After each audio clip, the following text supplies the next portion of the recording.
Con la fiscal de la Nación, con la doctora Delia Espinosa, para saber justamente qué se está haciendo, qué se puede hacer sobre estos temas. ¿Cómo está, fiscal? Muy buenas noches.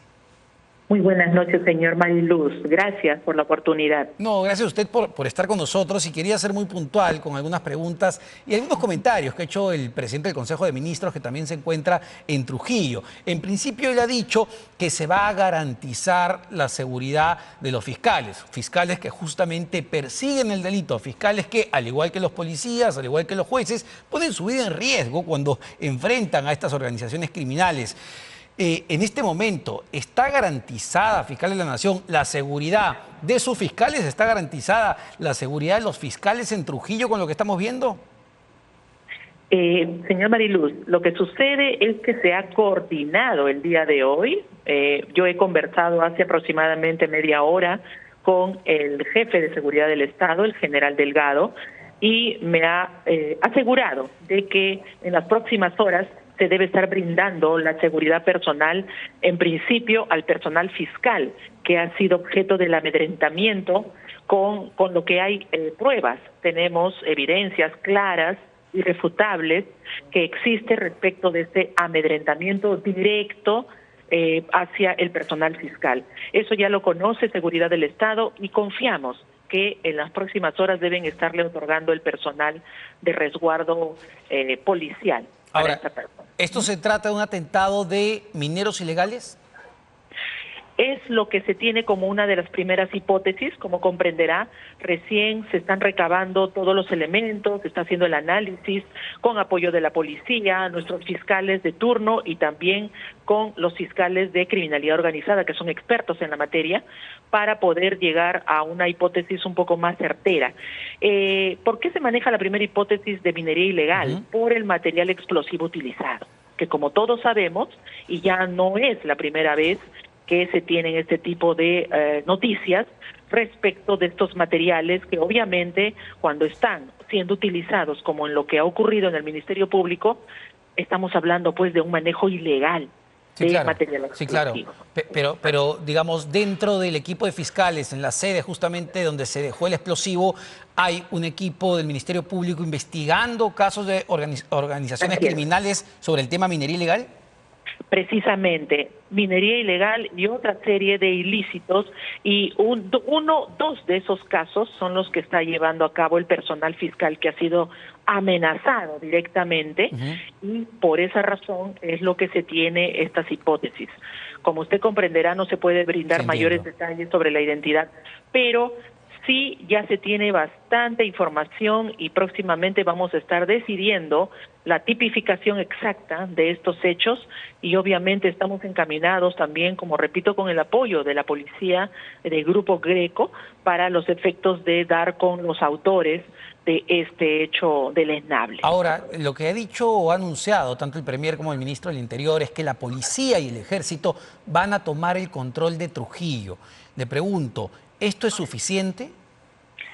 A ver, si se dice control, habría que pedir en qué se define esa toma de control, porque si solamente va a ser presencia de efectivos policiales o de personal del ejército en las calles de la ciudad de Trujillo, consideramos sinceramente y con conocimiento de lo que constituye una estrategia de lucha contra la criminalidad que no resulta suficiente. ¿Por qué? Porque ya lo hemos dicho, y esto incluso los expertos del Ministerio del Interior con quienes se ha estado conversando, ellos también están convencidos de que lo principal es trabajar en estrategias de inteligencia, es decir, de que se hagan planes por parte de la policía para prevenir estos hechos, prevenir anticipándose a la criminalidad, detectando cuáles son las organizaciones criminales, es decir, dónde operan, dónde se ubican, quiénes son. Es decir, esas son las medidas. Fiscal, es decir, la estrategia seguida hasta el momento, la estrategia de seguridad que implementa la Policía Nacional del Perú no está dando resultados desde el punto de vista del Ministerio Público.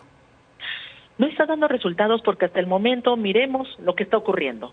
En Lima, por ejemplo, en Lima, que casi todos los días hay extorsiones que son denunciadas, tenemos casos de muchas personas que están siendo amedrentadas, amenazadas, y también con muertes que se están dando en los últimos días. Es decir, las acciones son reactivas, pero no preventivas. Es decir, se está actuando con posterioridad al daño ya ocurrido, pero la prevención sí o sí, señor Mariluz, tiene que radicar en estrategias de inteligencia policial. Los policías conocen su trabajo, pero también nos han dicho sus expertos, su grupo de técnicos, que no tienen el presupuesto suficiente para poder reforzar esas labores de inteligencia y seguirse capacitando y contar con mayor personal. ¿Para qué? Para que ellos puedan infiltrarse en esas organizaciones criminales y puedan pues detectarse a tiempo y desarticularlas. Y fiscal, ¿y el Ministerio Público tiene el presupuesto que necesita? Se lo pregunto, ¿por qué? Porque justamente una de las críticas o comentarios que hace el premier Adrián Sen ahora en Trujillo es que se había implementado, hay una unidad de flagrancia justamente en esta ciudad, pero que no tiene los fiscales suficientes. ¿De quién es la responsabilidad que no haya los fiscales suficientes en la unidad de flagrancia? ¿Del Ministerio Público o del Poder Ejecutivo, si es un tema presupuestal? A ver, señor Mariluz, el tema de flagrancia se hace propaganda, y debo decirlo, pero no, con esto no estoy ofendiendo a nadie. Se hace mucha propaganda con el tema de la unidad de flagrancia, pero lo que no sabe la población es que la unidad de flagrancia atiende delitos menores. En la unidad de flagrancia, por supuesto que siempre llega un fiscal. Señor, el trabajo del fiscal hay que conocerlo bien. El trabajo del fiscal es dinámico. El fiscal no puede estar sentado como un juez esperando que le lleguen los casos. El fiscal trabaja las 24 horas del día por turnos para estar siempre atentos a todas las noticias criminales, sean casos de flagrancia o sean casos sin flagrancia, porque hay todo tipo de delincuencia. Ahora bien, también hay casos mayores. Estos, los de organizaciones criminales, ahí no entra porque los delitos de sicariato, la minería ilegal, todo el tema de casos como este, es decir, detonaciones. ¿Se está queriendo confundir a la población, fiscal? No creo que sea tanto una intención de confundir, pero a veces creo que hay un poco de desconocimiento, ¿no? Hay desconocimiento porque una cosa son los delitos menores, los que, por ejemplo, los robos, los hurtos, en los que hay un escape inmediato, ahí hay flagrancia. Pero a ver, una pregunta, la población tiene que saber, cuando hay un sicariato y hay un escape, ¿cuántas veces se ha tomado al autor en flagrancia? ¿Cuántas veces se ha aprehendido o cuántas veces se ha detenido al autor del sicariato? Ahora, fiscal, no se ha hecho, señor. Por eso no hay que confundir. Los casos de criminalidad organizada no son en flagrancia. Son casos complejos, son hechos que se cometen en la oscuridad, ocultamente. Y por eso necesitamos la figura de la detención preliminar. Exacto. Ese punto, para detenernos, porque me parece muy importante, fiscal. Ustedes han detallado no solamente el tema de la detención preliminar, sino de un conjunto de normas, 6 si no me equivoco, que están lamentablemente perjudicando la lucha contra la seguridad ciudadana y la tarea de los fiscales y de los jueces. Sin embargo, lo que hemos escuchado hoy del premier es decir que se están dando todas las herramientas legales a las fuerzas de seguridad del Estado para que puedan combatir la delincuencia. Entonces, ¿quién dice la verdad? A ver, yo le explico. El Ministerio Público, a diferencia de la policía, tiene armas legales. La policía necesita las armas de reglamento para actuar y cumplir sus funciones.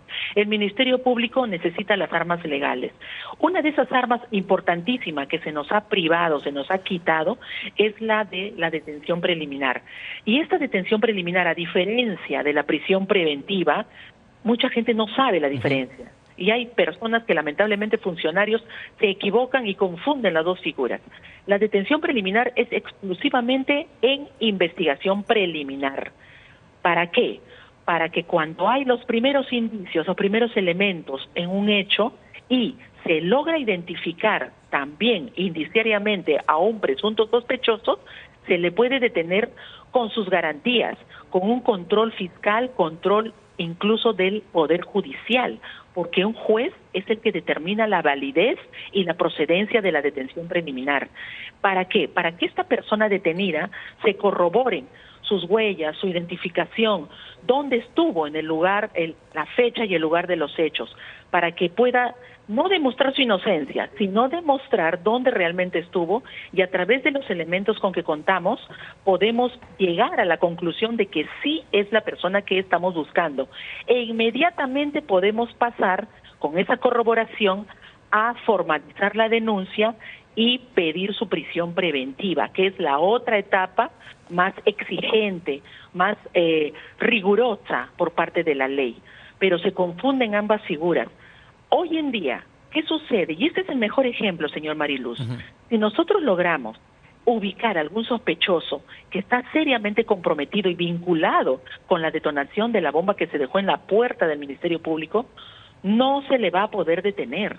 Y no es el único caso, señor. Tenemos casos de violaciones en el que está totalmente identificado el agresor. Solo para que quede totalmente claro, fiscal, porque esto es muy importante hacer énfasis en esa figura que usted está mencionando. Es decir, si ustedes y la policía, además, los fiscales y la policía logran identificar a los autores materiales o autores intelectuales, ¿no?, de esta organización que busca amedrentar justamente a las autoridades, y logran acudir 2 días más tarde, 3 días más tarde, los tienen plenamente identificados, no se los puede detener. No se les puede detener, señor, y eso es lo lamentable. Hay casos, y ya lo hemos visto en los días pasados, desde que se dio esta ley que lamentablemente nos ha quitado la detención preliminar, incluso los jueces, en una apelación de la detención preliminar, les han tenido que dar libertad a gente que está seriamente comprometida con bandas criminales, con la inseguridad ciudadana. Entonces, este rechazo del Poder Ejecutivo a aprobar el retroceso, que también creo que reconoció su error el Congreso en su momento, pero el Ejecutivo lamentablemente ya ha vuelto incluso a proponer otra fórmula y siguen demorando. Ahora, eso, señor, abona a la impunidad y a la delincuencia, porque los delincuentes están atentos a las leyes, y ellos saben, y tienen los mejores abogados.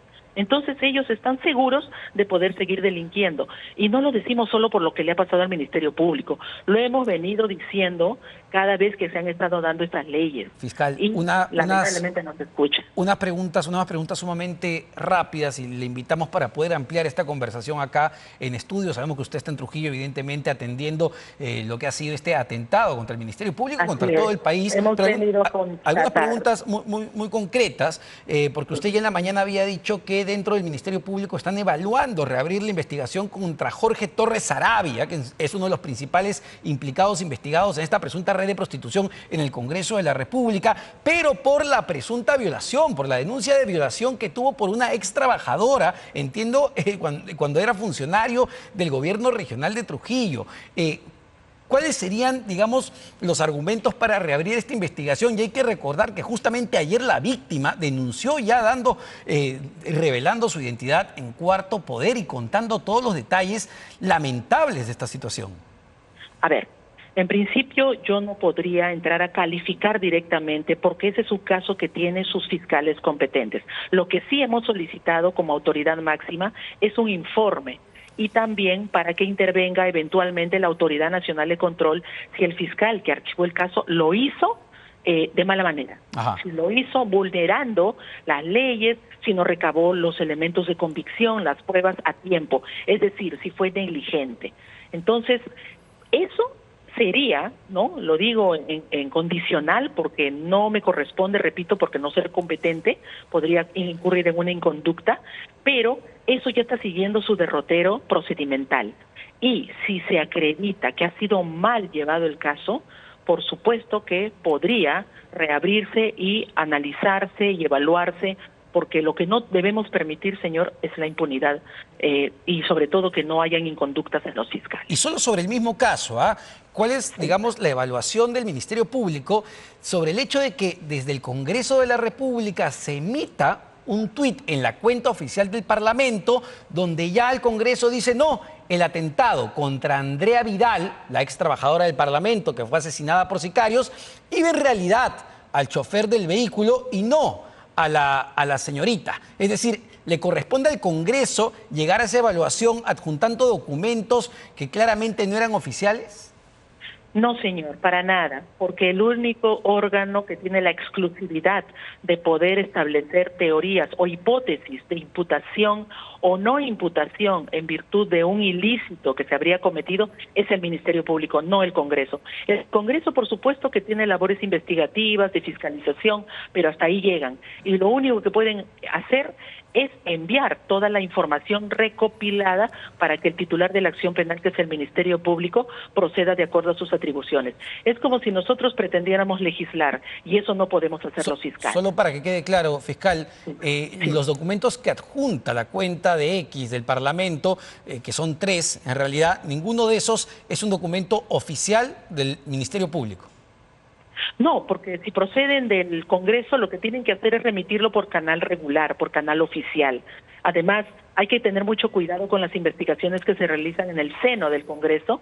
Deben guardar siempre la prudencia y la reserva para enviarlos por los canales oficiales. Bueno. Pero yo quisiera que nos permita, por favor, unos segundos de dar un mensaje, como lo he venido haciendo ya personalmente, incluso acá en la ciudad de Trujillo, a los fiscales, no solo de esta ciudad, sino del Perú entero, que vamos a seguir haciendo nuestro trabajo con la misma vocación de servicio, que hay que ser más valientes que nunca y que no nos van a dejar, no nos van a amedrentar, no nos vamos a dejar atemorizar con acciones como la que ha ocurrido el día de ayer o el día de hoy en la madrugada por elementos que cobardemente actúan de esa manera.